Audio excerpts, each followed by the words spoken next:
परिवार इंसान के विकास के लिए एक मजबूत आधार है। मगर कई लोगों के लिए परिवार एक सहारा नहीं बनता बल्कि बाधा बन जाता है। वह ऊपर उठाने की प्रक्रिया नहीं बनता, एक उलझन बन जाता है। इसलिए नहीं कि परिवार वाकई कोई समस्या है, बल्कि आप उसे जिस तरह लेते हैं उससे वह एक समस्या बन जाता है। एक बार एक पारिवारिक डिनर पर शंकरन पिल्ले ने घोषणा की कि वह शादी करने जा रहा है। हर किसी ने पूछा, क्या तुम किससे शादी करने जा रहे हो? शंकरन पिल्ले बोला, मैं अपनी पड़ोसन लूसी से शादी करने जा रहा हूं। उसके पिता ने कहा, क्या तुम उस घटिया लूसी से शादी करने जा रहे हो? हम उसके खानदान के बारे में भी नहीं जानते। उसकी मां बोली, क्या तुम उस घटिया लूसी से शादी करने जा रहे हो? उसके पास कोई खानदानी विरासत नहीं है। चाची बीच में बोली, क्या तुम उस घटिया लूसी से शादी करने जा रहे हो? वह कितना भयानक मेकअप करती है। इसी तरह उसके चाचा चाची, यहां तक कि उसके भतीजे ने भी आश्चर्य और अफसोस जताकर पूछा, क्या तुम उस घटिया लूसी से शादी करने जा रहे हो? शंकरन पिल्ले अपनी बात पर अड़ा रहा और बोला, हाँ, मैं उसी लूसी से शादी करने जा रहा हूं क्योंकि इसका एक बड़ा फायदा है। क्या? तो केशव ने पूछा, उसका परिवार नहीं है। जब हमारे यहाँ एक बच्चा पैदा होता है तो वह बाकी जीवों के बच्चे की तरह पूरी तरह तैयार नहीं होता। उसे पोषण, ट्रेनिंग और सांचे में ढालने की जरूरत पड़ती है। इसलिए परिवार की जरूरत हुई।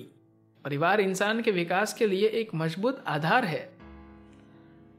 मगर कई लोगों के लिए परिवार एक सहारा नहीं बनता बल्कि बाधा बन जाता है। वह ऊपर उठाने की प्रक्रिया नहीं बनता, एक उलझन बन जाता है। इसलिए नहीं कि परिवार कोई समस्या है, बल्कि जिस तरह आप उसे लेते हैं। परिवार इसका एक उदाहरण है कि किस तरह आपकी खुशहाली के लिए बनाई गई किसी चीज को एक परेशानी में बदला जा सकता है। वैसे इस तरह की कई और चीजें भी है। उदाहरण के लिए धन दौलत और संपन्नता। संपन्नता को आपके लिए खुशहाली लानी चाहिए, मगर अधिकांश लोग उसे जहर की तरह इस्तेमाल करते हैं। शिक्षा को खुशहाली लाना चाहिए, मगर अब शिक्षित लोग ही धरती को नष्ट कर रहे हैं। जो हमें खुशहाली के लिए दिया गया था, जो सबसे बड़ा वरदान बन सकता था, वह मानव जाति के अस्तित्व को ही खतरे में डाल रहा है।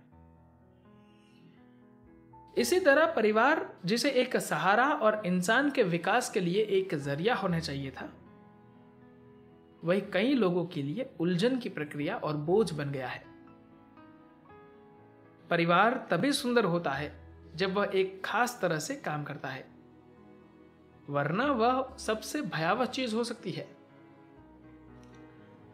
परिवार का मतलब निर्भरता नहीं है, यह एक साझेदारी है जो आपने बनाई है। और साझेदारी तभी महत्वपूर्ण होती है जब दोनों लोग इच्छुक हो और वे एक साथ एक खास दिशा में जा रहे हैं। अगर दोनों साझेदार लगातार एक दूसरे की खुशहाली के लिए सोचते हैं तो साझेदारी सार्थक है। अगर यह सिर्फ आपके बारे में है, चाहे परिवार के अर्थ में, प्रोफेशन के अर्थ में या आध्यात्मिकता के अर्थ में, चाहे जिस रूप में, तो फिर आप जैसे व्यक्ति के लिए साझेदारी का कोई मतलब नहीं है। अगर आप साथ रहेंगे तो दोनों के लिए चीजें खराब करेंगे। आप किसी कर्तव्य बोध के कारण परिवार में नहीं रहते। आप परिवार में रहते हैं क्योंकि आप प्रेम का एक संबंध बनाते हैं। अगर प्रेम का संबंध हो तो किसी को आपको बताने की जरूरत नहीं है कि क्या करना है और क्या नहीं करना है। आप वही करेंगे जो जरूरी है। लेकिन अगर आपने किसी व्यक्ति या व्यक्तियों के साथ प्रेम का बंधन बनाया है, तो इसका यह मतलब नहीं है कि आपको अपने जीवन में कुछ अधिक पाने की इच्छा नहीं करनी चाहिए। आप अपने आसपास के लोगों के साथ सबसे अच्छी चीज यह कर सकते हैं कि आप खुद को हर रूप में बेहतर और अधिकतम संभव विकसित इंसान बनाएं। आपको इसकी कोशिश करनी चाहिए। आप जितना अधिक विकास करेंगे, अपने आसपास के लोगों के लिए उतना ही अधिक योगदान कर पाएंगे। अगर लोग यही नहीं समझते, अगर उन्हें लगता है कि आपको उनके स्तर पर ही अटके रहना चाहिए, उन्हीं सीमाओं और समस्याओं के साथ, और आपको उसके परे की आजादी की इच्छा नहीं करनी चाहिए, तो फिर यह परिवार नहीं है, यह एक माफिया है। अगर आप एक माफिया चला रहे हैं जो केवल ये देखता है कि किस तरह एक दूसरे से कुछ निचोड़ सकते हैं, तो इसे एक परिवार नहीं कह सकते। एक दूसरे को अपना बेहतरीन देना ही एक परिवार का मतलब है। धन्यवाद।